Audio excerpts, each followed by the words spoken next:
Les contacts directs avec des extraterrestres peuvent se produire n'importe où et n'importe quand. Mais parmi tous les scénarios de rencontres du troisième type, il en existe qui glacent le sang. Notre domicile est l'endroit où nous nous sentons en sécurité. C'est pourtant là que nous sommes les plus vulnérables, et plus particulièrement pendant notre sommeil. L'enlèvement extraterrestre classique survient la nuit, pendant que la victime dort dans son lit. Chaque année, des centaines de cas d'intrusion sont recensés. La grande question qui se pose, c'est que veulent les extraterrestres? C'est ce que nous allons tenter de découvrir dans cet épisode d'Alien Files.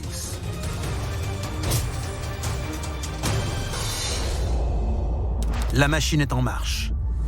Des dossiers restés confidentiels pendant des décennies et décrivant des manifestations extraterrestres ont été rendus publics. Nous allons révéler le contenu de ces documents et découvrir ce que le gouvernement américain voulait cacher. C'est à suivre dans Alien Files, l'émission qui perce les plus grands secrets de la planète Terre. Nous sommes le 26 décembre 1985 dans le comté d'Ulster, État de New York. Whitley Strieber est un écrivain passant ses vacances dans son chalet en forêt avec des amis et sa famille. Vers 20h30, il actionne le système d'alarme et va se coucher. En pleine nuit, il est réveillé par des bruits étranges. Il se lève pour inspecter la maison. C'est là qu'il tombe nez à nez avec un extraterrestre. À ce moment précis, il perd connaissance. Tout ce dont il se souvient, c'est de s'être retrouvé dans les bois près de sa cabane. Il n'a aucun souvenir de ce qui s'est passé depuis cette étrange rencontre. Hanté par cet incident, il décide de faire une séance d'hypnose rétrograde pour retrouver le souvenir de ses heures manquantes.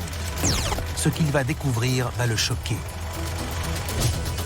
Il se souvient avoir quitté la chambre en flottant et être arrivé dans un ovni qui survolait la cabane. À bord, il a été le sujet d'une série d'analyses médicales très douloureuses. On lui aurait enfoncé une aiguille dans le cerveau. L'hypnotiseur attribue ses souvenirs intrigants à une forme d'épilepsie capable de générer des hallucinations particulièrement réalistes. Mais l'écrivain refuse cette théorie. Il est intimement convaincu que ce qu'il a vécu est bel et bien arrivé. Ce calvaire, il va en faire un livre qui deviendra un best-seller. Il y racontera son expérience qui, bien sûr, n'a rien d'unique. 4 ans plus tard, en 1991, une étude estime que 4 millions d'Américains ont été victimes de faits similaires. Cette étude montre que la plupart des victimes ont été enlevées en plein cœur de la nuit. Un grand nombre étaient totalement immobilisés. On les arrachait à leur voiture ou à leur lit et on les emmenait dans un ovni. Beaucoup se souviennent d'une salle opératoire, une lumière brillante et des extraterrestres aux yeux immenses. Des analyses invasives sont réalisées pendant qu'ils gisent nus sur une table d'examen, paralysés par la peur. La scène est atroce. Mais pourquoi les aliens s'en prendraient-ils à nous de cette façon? Pour prendre leurs victimes par surprise? Ou pour tirer profit de leur endormissement? L'être humain est très vulnérable quand il dort. Les yeux sont fermés, on ne prête plus attention à ce qui se passe autour de soi. Le cerveau ne fonctionne plus à 100% de sa capacité. Il arrive que cette rencontre soit vécue comme un rêve. D'autres fois, on ne s'en souvient même pas. Les victimes d'enlèvement dans leur chambre se demandent en général toujours si elles n'ont pas rêvé.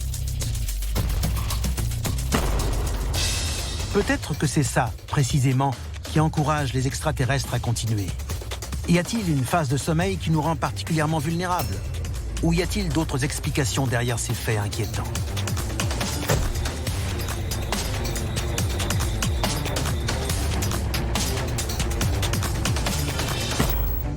Depuis l'incident, Whitley Strieber n'a de cesse de dire qu'il a été enlevé de la chambre de sa cabane dans la campagne de l'État de New York. Dans son récit, il décrit les signes habituels d'un enlèvement domestique, comme la lumière aveuglante ou l'impossibilité de bouger. C'est une mésaventure terrifiante, vécue par des milliers de personnes, parmi lesquelles Mark Routley, enlevé lui aussi dans sa chambre en Angleterre. Je me suis réveillé en sursaut à 3 heures du matin environ.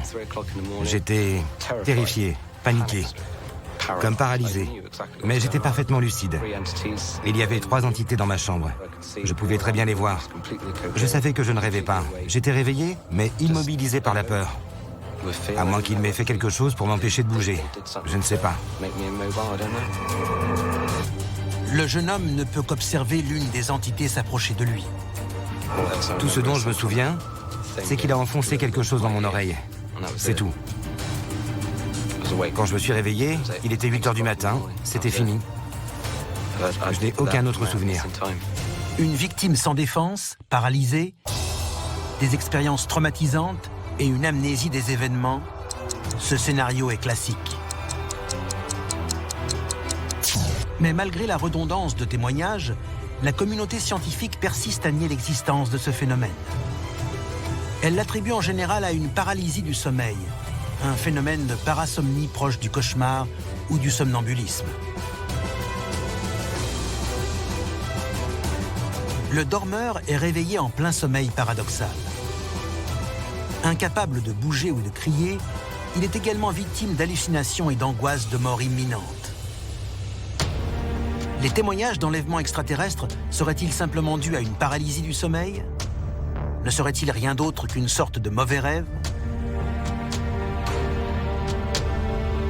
Si c'est le cas, comment expliquer la concordance des témoignages des victimes de ces enlèvements? L'un des éléments les plus souvent décrits est la lumière aveuglante précédant l'arrivée des extraterrestres. À quoi sert cette lumière? À accéder à l'intérieur de la chambre de la victime? Ou s'agit-il d'un faisceau permettant de la paralyser? Whitley Strieber assure que sa femme était présente, endormie, quand il a été enlevé. Elle n'a pas été réveillée par la lumière ni par le fait qu'il soit arraché du lit. Comment l'expliquer? Quand les victimes d'enlèvement racontent ce qui leur est arrivé, elles disent que ça s'est produit la nuit et que la personne avec laquelle elles étaient couchées ne se souvenait de rien. Cela indique que les extraterrestres sont capables d'isoler la personne qu'ils ont choisie et de geler, en quelque sorte, la personne qu'ils ne veulent pas inclure dans leur expérience. Cette lumière a-t-elle la faculté de rendre les autres individus présents sur les lieux d'un enlèvement inconscients? Selon certains experts, les enlevés ne vont en fait nulle part. Ils estiment que ce faisceau de lumière les transpose dans une autre dimension, au-delà de la perception humaine. Nous voyons l'univers selon 3 dimensions: la hauteur, la largeur et la profondeur. Et nous savons qu'il en existe une 4e, le temps. Mais certains physiciens renommés pensent qu'il peut exister jusqu'à 11 dimensions. D'ailleurs, ils sont sur le point de le démontrer.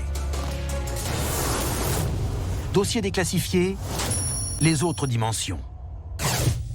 Les chercheurs travaillant au CERN, le gigantesque accélérateur de particules situé à la frontière franco-suisse, travaillent activement à chercher des preuves de l'existence d'autres dimensions.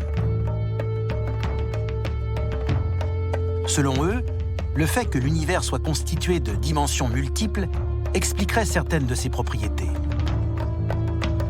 L'accélérateur de particules permet de faire se percuter des atomes à une vitesse proche de celle de la lumière. Grâce à lui, les chercheurs estiment qu'il sera possible de découvrir d'autres dimensions d'ici quelques années seulement, ce qui ferait faire à la science un bond en avant. Beaucoup d'ufologues pensent que les extraterrestres ont déjà la possibilité de passer entre ces dimensions. Ils estiment également que les victimes d'enlèvement ne sont pas emmenées dans un vaisseau. Elles sont propulsées dans une autre dimension, dépassant leur entendement. C'est peut-être pour cela que l'épouse de Whitley Strieber ne s'est pas réveillée. Ce dernier dit s'être réveillé dans les bois, près de son chalet. Mais est-il possible qu'il soit sorti lui-même de son chalet pour poursuivre un ovni qui n'était pas réellement là? Les enlèvements nocturnes sont-ils l'œuvre d'aliens voyageant entre les dimensions? Ce que leurs victimes racontent avoir vu ne serait-il qu'une illusion? Des millions d'Américains disent avoir été enlevés par des extraterrestres. Mais leur témoignage est difficilement vérifiable dans la mesure où les proches de la victime ayant pu assister aux faits racontent ne pas avoir été réveillés. Pour beaucoup d'experts, ces aliens n'utilisent pas d'ovnis pour ces enlèvements, mais une passerelle dimensionnelle. Une affaire, en revanche, semble démontrer le contraire et pourrait apporter de nouveaux éclaircissements sur les cas d'enlèvement nocturne au domicile des victimes.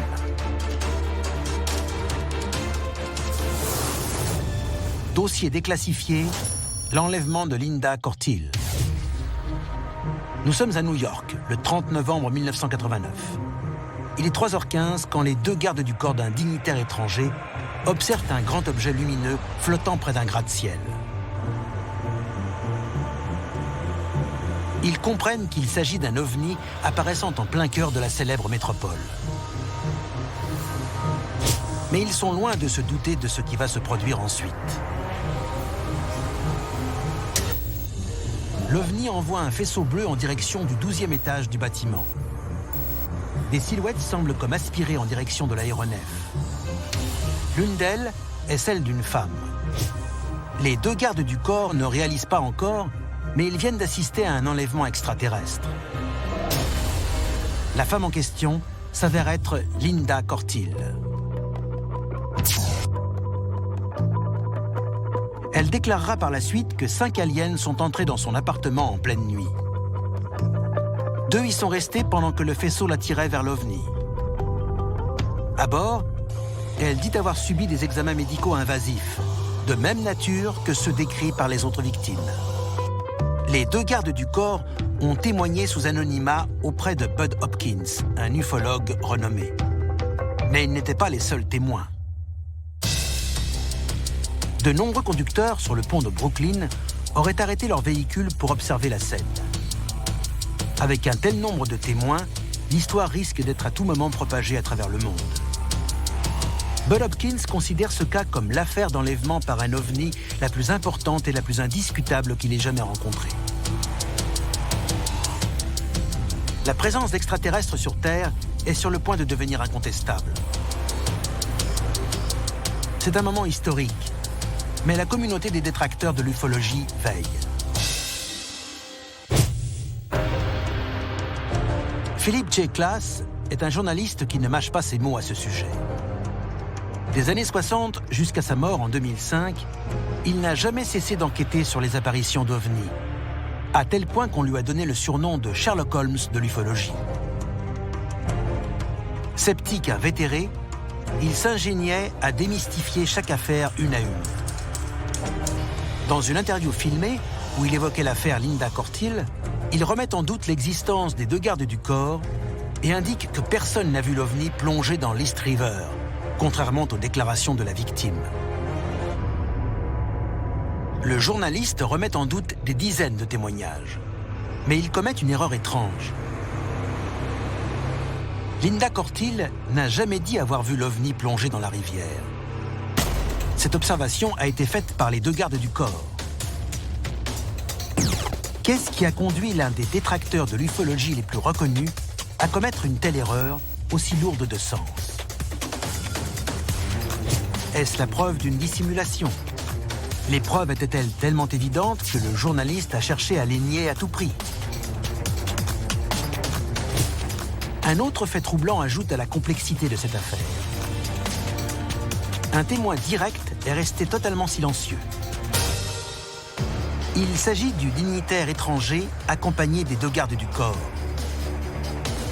Bud Hopkins, l'ufologue, estime qu'il s'agissait de Javier Pérez de Cuellar, alors secrétaire général des Nations Unies.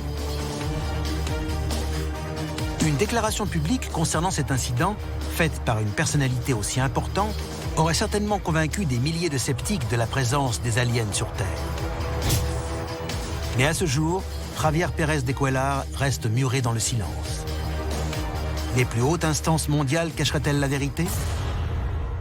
Dans les années 90, Bud Hopkins a affirmé que les extraterrestres cherchaient sournoisement à prendre le contrôle de l'humanité, âme après âme.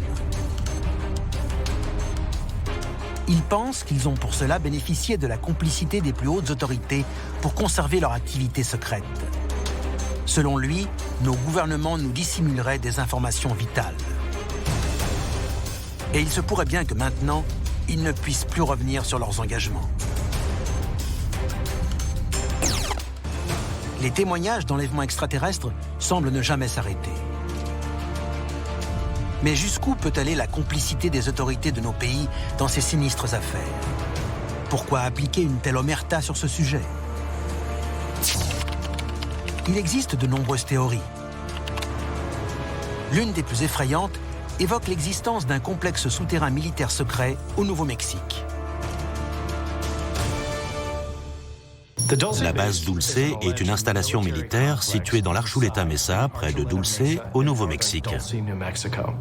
Il n'y a aucun mirador, aucun char à l'extérieur. Selon nos informations, cette base serait uniquement souterraine et abriterait non seulement l'armée américaine, mais aussi un contingent d'entités extraterrestres, se livrant à certaines expériences conjointement avec l'armée des États-Unis. Certains experts pensent que des êtres humains ont été enlevés et conduits dans cette base pour y subir des expériences. On raconte qu'elle serait construite sur 7 niveaux différents. Au 4e sous-sol, on réaliserait des expériences sur l'hypnose et la télépathie. Mais pour certains, ce sont celles touchant aux ondes cérébrales actives lors du sommeil qui sont les plus inquiétantes. Et si ces recherches permettaient de prendre le contrôle de ces ondes cérébrales? Serait-il possible de prendre à distance le contrôle d'un être humain? Une étude récente menée par un neuroscientifique, Norman S. Dunn, mène à de terrifiantes conclusions. Le chercheur a mesuré les ondes cérébrales de victimes prétendues d'enlèvements extraterrestres ou de témoins d'apparitions d'ovnis. Dans la totalité des cas, ces individus ont depuis les faits acquis la possibilité d'entrer en état de transe éveillé, ce qu'ils ne pouvaient aucunement faire auparavant.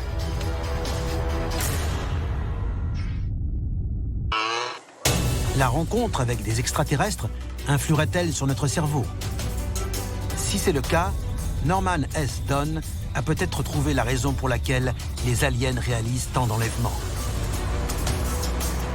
Peut-être qu'ils le font pour avoir accès à nos cerveaux et en prendre le contrôle alors que nous sommes éveillés. Peut-être est-ce là leur arme ultime. Nous n'aurions alors plus aucun libre arbitre et ces êtres pourraient faire ce qu'ils veulent. C'était Alien Files, l'émission qui perce les plus grands secrets de la planète Terre.